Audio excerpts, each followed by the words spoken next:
جو تقریر پیش کر رہے تھے، اور اس کے بعد ذکرہ بنت اسلم کو دعوت دیتا ہوں کہ وہ آئیں تقریر پیش کریں۔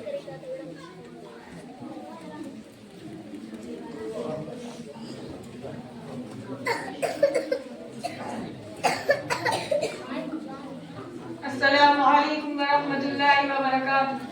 نحمده ونصلي على رسوله الكريم، اما بعد، فقد قال الله تبارك وتعالى في القرآن المجيد: اعوذ باللہ من الشیطان الرجیم، بسم اللہ الرحمن الرحیم، ذلك الكتاب لا ريب فيه هدى للمتقين، وقال النبي صلی اللہ علیہ وسلم: خيركم من تعلم القرآن وعلمه۔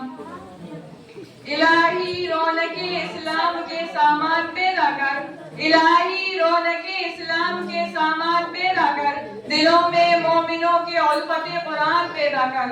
صدر محترم، اسٹیج پر رونق افروز بزرگان دین اور حاضرین جلسہ، آج کی اس محفل اور آج کے اس مبارک اجلاس میں میرا موضوع سخن دنیا کی سب سے پاکیزہ اور مقدس کتاب قرآن پاک ہے۔ ہمیں چڑھتے سورج کی طرح یقین ہے کہ اس کا ایک ایک حرف سچا اور صادق ہے۔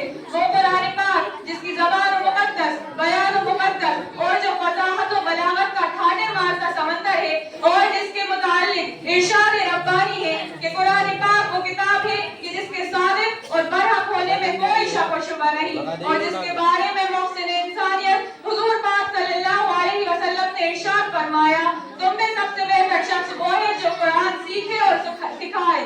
دعا کیجئے کہ خداوند قدوس ہم سب کو قرآن پاک کی دولت سے مالا مال فرمائے، آمین۔ دوستو، قرآن کریم رب ذوالجلال کی طرف سے عطا کردہ وہ حسین تحفہ ہے کہ جس نے 23 برس کی قلیل مدت میں سارے عالم میں وہ انقلاب برپا کر دیا کہ بڑے سے بڑے فصحاء، علماء، ادباء اور شعراء حیران و شرطر رہ گئے، اور جس کی آیتوں کو سن کر پتھر دل موم ہو گئے۔ دوستو، یہی وہ قرآن ہے جو رہتی دنیا تک کے انسانوں کے لیے سراپا ہدایت و رحمت ہے۔ یہی وہ قرآن ہے جس نے رسول کی رسالت کا اعزاز بخشا۔ یہی وہ قرآن ہے جس نے بس مردہ قلوب کو تازگی بخشی۔ ہاں، یہی وہ قرآن ہے جس کی برکت سے جنات و شیاطین کا آسمانوں پر جانا بند ہوا۔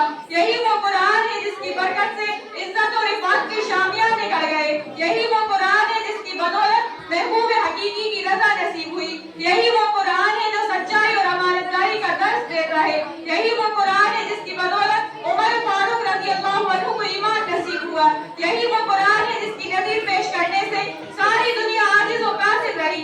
یہی وہ قرآن ہے جس کی مثل پیش کرنے سے عرب کے فصیح و بلیغ زبان دانی کا دعویٰ کرنے والوں نے گھٹنے ٹیک دیے۔ یہی وہ قرآن ہے جس نے ضلالت و گمراہی کی دلدل میں پھنسی ہوئی انسانیت کو رشد و ہدایت کا پیغام سنایا۔ یہی وہ قرآن ہے جس کی حفاظت کا وعدہ خود خالق کائنات نے فرمایا۔ یہی وہ قرآن ہے جس نے ذہنی قوتوں کو جلا بخشی۔ یہی وہ قرآن ہے جس کی برکت سے اجڑے ہوئے چمن میں بہار پیدا ہوئی۔ محترم حضرات، آج کے اس نازک دور میں حفظ کلام پاک کو فضول سمجھا جاتا ہے، اس کے الفاظ رٹنے کو حماقت بتلایا جاتا ہے، اور کہا جاتا ہے کہ اس کو رٹنا اور بے سمجھے پڑھنا بے سود ہے۔ افسوس قد افسوس کہ اس قرآن پاک کے بارے میں ہمارا یہ خیال کہ جس کے بارے میں شہنشاہ بدھا حضور پاک صلی اللہ علیہ وسلم نے ارشاد فرمایا: اقرأ ورتقی ورتل کما کنت ترتل فی الدنیا فإن منزلک عند آخر آیت تقرأها۔ یعنی قیامت کے دن حافظ قرآن سے کہا جائے گا کہ قرآن شریف پڑھتا جا اور جنت کے درجوں پر چڑھتا جا اور ڈھیر ڈھیر کر پڑھ، جیسا کہ تو دنیا میں ڈھیر ڈھیر کر پڑھتا تھا۔ بس تیرا مقام اور ٹھکانہ وہی ہے جہاں تو اپنی آخری آیت کی تلاوت پر پہنچے۔ یاد رکھو، یہ قرآن دنیا کی سب سے بڑی نعمت ہے۔ یہ چاند، سورج، زمین و آسمان کوئی بھی اس نعمت کا مقابلہ نہیں کر سکتے۔ یہ قرآن رب کائنات کا مقدس اور عظیم کلام ہے، اور کیوں نہ ہو کہ جب کہ اس کے اتارنے والا امین، جس کے ذریعے اتارا گیا وہ بھی امین، جس ذات پر نازل ہوا وہ بھی امین، جس مقام پر نازل ہوا وہ بھی امین، جس مہینے میں نازل ہوا وہ تمام مہینوں سے افضل، اور جس رات میں نازل ہوا وہ 1000 مہینوں سے بہتر ہے۔ اللہ کا یہ مقدس اور پاکیزہ کلام تمام کلاموں سے افضل اور برتر ہے۔ حدیث پاک میں آتا ہے: فضل کلام اللہ علی سائر کلامی کفضل اللہ علی خلقی، یعنی اللہ کے کلام کو تمام کلاموں پر ایسی ہی فضیلت ہے جیسے خود حق تعالی شانہ کو تمام مخلوق پر۔ اللہ کا دلارا اور خدا کا پیارا نبی ارشاد فرماتا ہے کہ جس نے قرآن شریف پڑھا اور اس پر عمل کیا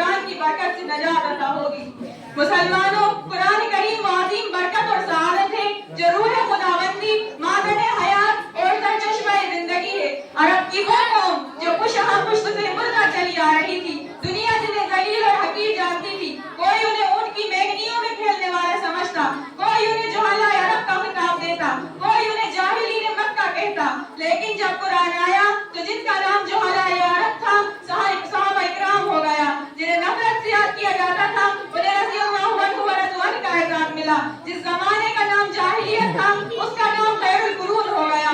قوم اور قوم جو کروٹ نہیں لے سکتی تھی، طاقت اور قوت سے ایسی لیس ہو گئی کہ جس نے قیصر و کسریٰ کا غرور خاک میں ملا دیا، بڑی بڑی سلطنتوں اور حکومتوں کا تختہ الٹ دیا۔ مسلمانوں، سمجھو اور ہوشیار ہو جاؤ، غفلت کا پردہ چاک کرو، قرآن کریم سے وابستہ ہو جاؤ، ورنہ یاد رکھو کہ تاریخ ہمیں کبھی معاف نہیں کرے گی۔ حاضرین جلسہ، جانثار صحابہ اکرام رضی اللہ عنہم کے کتب خانے میں قرآن پاک کے علاوہ کوئی دوسری کتاب نہ تھی، اسی کو لے کر وہ آگے بڑھے اور کامیابی ان کے قدم چومتی چلی گئی۔ وہ قرآن ہی تھا جس کی برکت سے بدر کے میدان میں 313 نے مکہ کی قسمت الٹ دی۔ آج ہم ہیں کروڑوں میں، لیکن دوسری قومیں ہم پر سوار ہیں۔ جان ہماری محفوظ نہیں، مال ہمارا محفوظ نہیں، عزت و آبرو سے ہماری کھلواڑ ہے، نہ ہماری مساجد محفوظ ہے، نہ ہمارے مدارس محفوظ ہیں، ظلم و ستم کی چکی ہمارے لیے گھوم رہی ہے۔ مسلمانوں، ایک دور وہ تھا کہ جب مسلمانوں کا مقابلہ حامان بن ولید سے ہوتا ہے، اس دشمن خدا اور دشمن رسول کے پاس طاقت اور قوت ہے، 60,000 کے فوج کا لشکر جرار ہے، مسلمانوں کی تعداد صرف 10,000 ہے۔ اسلامی فوج کے کمانڈر حضرت خالد بن ولید رضی اللہ تعالیٰ عنہ ہیں۔ مسلمانوں کو اس بات کا بھی علم نہیں کہ دشمن کے پاس کتنا لشکر ہے، مشورہ ہوتا ہے۔ حضرت خالد بن ولید رضی اللہ تعالیٰ عنہ سے کہا جاتا ہے کہ آپ 300 آدمی لے کر جائیں اور پتہ لگائیں کہ دشمن کا لشکر کہاں ہے، اس کی تعداد کتنی ہے اور اس کے پاس سامان کیا کیا ہے۔ صحابی رسول صلی اللہ علیہ وسلم کی ایمانی قوت دیکھیے، فرماتے ہیں کہ 300 کی ضرورت نہیں، میرے ساتھ صرف 30 آدمی کافی ہیں۔ صحابہ عرض کرتے ہیں آپ کی ایمانی قوت آپ کو مبارک ہو، لیکن یہ دنیا دار الاسباب ہے، 30 آدمی کچھ نہیں ہوتے، کم از کم 60 آدمی لے جاؤ۔ چنانچہ 30 آدمیوں کا اور اضافہ کر دیا جاتا ہے اور مسلمانوں کا یہ مختصر سا قافلہ آگے بڑھتا ہے۔ چند میل کے فاصلے پر معلوم ہوتا ہے کہ ادھر دشمن کا لشکر ہے اور اس کی تعداد 60,000 ہے۔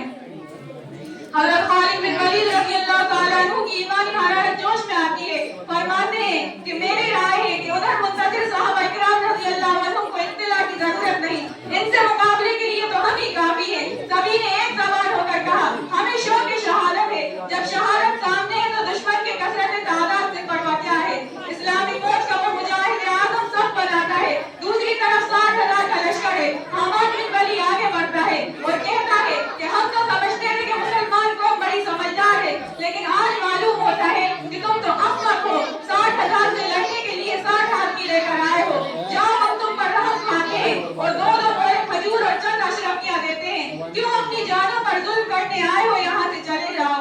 حضرات جگر پر ہاتھ رکھیے اور سنیے، حضرت خالد بن ولید رضی اللہ تعالیٰ عنہ فرماتے ہیں کہ تو وائز بن کر آیا ہے یا کمانڈر بن کر آیا ہے، تجھے شرم نہیں آتی، اپنی بزدلی کو باز کے پردے میں چھپاتا ہے، تم میں لڑنے کی طاقت اور قوت ہی نہیں ہے۔ حامان بن ولید اسلامی مجاہد کی اس للکار کو سن کر جوش میں آتا ہے اور فوج کو حکم دیتا ہے کہ پکڑ لو ان 60 آدمیوں کو۔ چنانچہ 60,000 کا حملہ ہوتا ہے اور صحابہ اکرام رضی اللہ عنہم ان میں گھل جاتے ہیں۔ راوی کہتا ہے کہ رسول خدا کے وہ جانباز سپاہی گھستے ہوئے تو نظر آئے، پھر نہیں معلوم کہ وہ کہاں ہے، سوائے تلواروں کی چمک اور کھچا کھچ کے کچھ نظر نہ آتا تھا۔ صرف 3 گھنٹے میں جنگ کا فیصلہ ہو جاتا ہے۔ تاریخ شاہد ہے، زمین و آسمان گواہ ہے کہ 60 نے 60,000 کا منہ پھیر دیا۔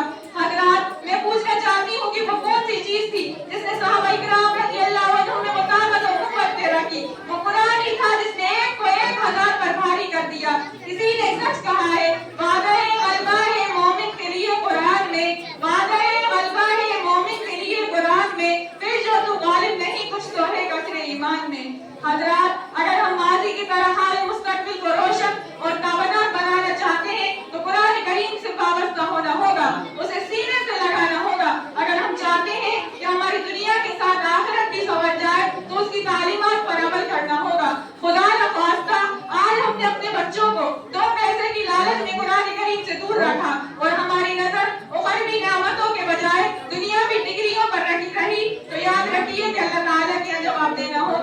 اسی پر میں اپنی تقریر ختم کرتی ہوں. دعا کیجیے کہ اللہ تعالیٰ تمام مسلمانوں کو قرآن کریم سیکھنے، سکھانے اور اس پر عمل کرنے کی توفیق نصیب فرمائے.